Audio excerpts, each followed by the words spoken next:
Being up over the thing to remember. The scene starts tumble to the sound of the drum. Oh boy, there ain't no need to fight a silent ring. It ain't no big thing, just show her a little. Kelembapan udara. Dalam geografi, kelembapan udara juga dinamakan dengan kelangsangan udara, yaitu kandungan uap air dalam udara. Uap air yang berada di udara berasal dari hasil penguapan air pada permukaan bumi, air tanah, ataupun air yang berasal dari penguapan tumbuh-tumbuhan. Semakin tinggi suhu udara tersebut, semakin banyak juga uap air yang dapat dikandungnya. Hal ini berarti semakin lembablah udara tersebut. Alat pengukurnya adalah hygrometer, alat untuk mengukur kelembapan udara, dan psychrometer, alat untuk mengukur kelembapan udara dengan menggunakan dua termometer. Kelembapan udara dapat dibedakan ke dalam kelembapan udara spesifik, absolut, dan relatif. 1. Kelembapan udara spesifik. Kelembapan spesifik adalah perbandingan kandungan uap air dalam tiap unit berat udara. Pada umumnya dinyatakan dalam satuan berat gram atau kilogram. Misalnya, dalam 1 kilogram udara terdapat 60 gram uap air. Hal tersebut berarti kelembapan spesifiknya 60 gram per kilogram. 2. Kelembapan udara absolut. Kelembapan udara absolut adalah perbandingan kandungan uap air dalam setiap volume udara. Pada umumnya dinyatakan dalam satuan berat gram liter. Misalnya dalam 1 liter udara terdapat uap air sebanyak 30 gram. Jadi kelembapan absolutnya adalah 30 gram per liter. Yang ketiga, kelembapan udara relatif.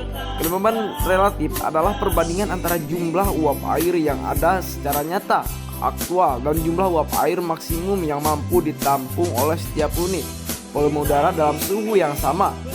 Selain itu, kelembapan relatif dapat diartikan perbandingan antara tekanan uap yang ada secara nyata atau aktual dengan tekanan uap air maksimum pada suhu udara yang sama.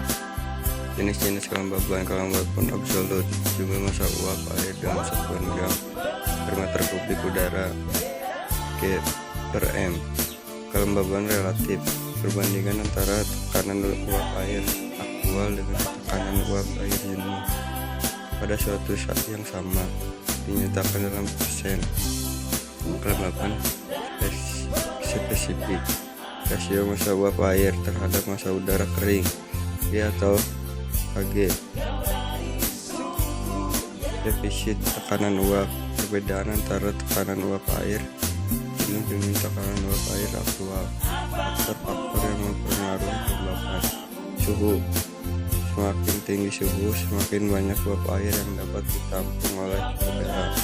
Tekanan. Semakin tinggi tekanan, semakin banyak uap air yang dapat ditampung oleh udara. Evaporasi. Proses penguapan air dari permukaan bumi. Presipitasi. Proses jatuhnya air dari atmosfer ke bumi.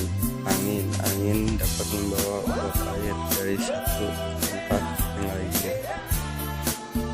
Perhitungan kelembaban udara. Rumusnya yaitu Q sama dengan tekanan air uap air nyata dibagi dengan tekanan uap air maksimum, kemudian dikali 100%. Contoh soal, diketahui dalam 1 meter kubik udara yang suhunya 20 derajat Celcius terdapat 14 gram uap air. Dalam kurung, massa absolut sama dengan 14 gram.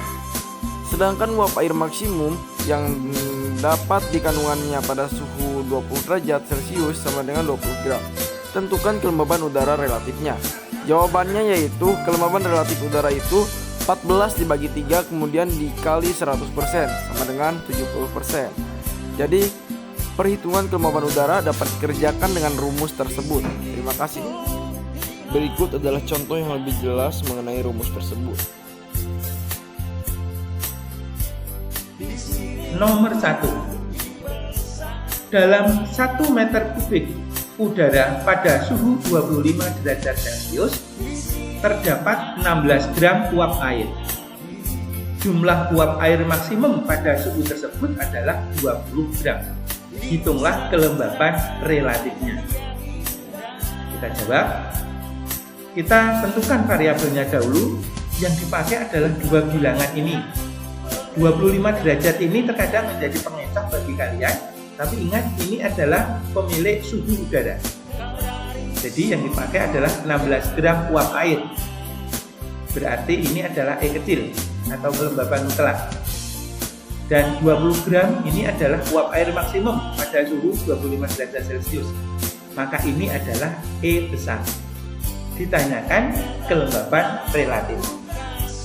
Baik, sekarang kita akan tulis rumusnya terlebih dahulu. Sama dengan E kecil kita ganti 16 dibagi E besar 20 dikalikan 100. Nah, ini bisa kita bagi 100 dibagi 20 dapatnya adalah 5.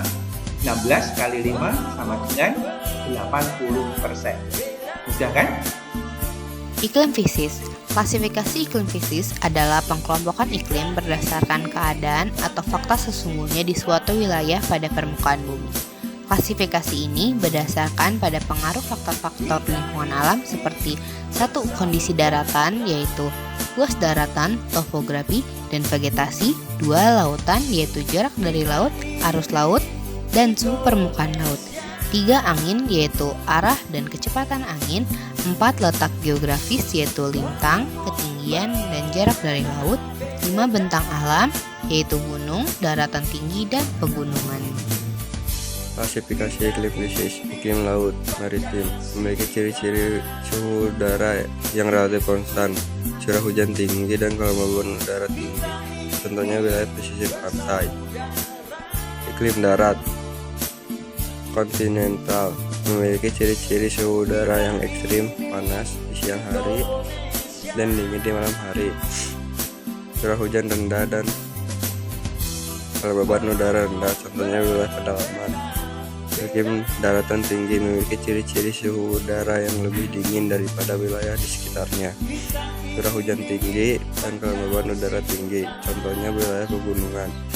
Iklim gunung atau pegunungan memiliki ciri-ciri suhu udara yang sangat dingin, curah hujan tinggi, terutama dalam bentuk salju, dan kelembaban udara tinggi, contohnya puncak gunung. Iklim musim muson memiliki ciri-ciri adanya dua musim yang berbeda, yaitu musim hujan dan musim kemarau, contohnya wilayah Indonesia. Daftar pustaka. Materi ini kami dapatkan dari berbagai sumber. Yang pertama ada kompas.com.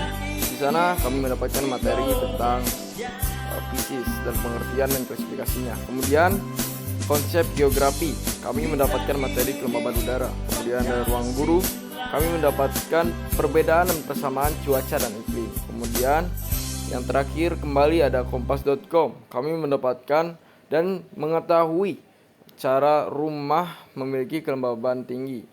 Terima kasih. Terima kasih telah menyimak materi kami. Mudah-mudahan materi kami dapat berguna bagi kehidupan sehari-hari. Wassalamualaikum warahmatullahi wabarakatuh.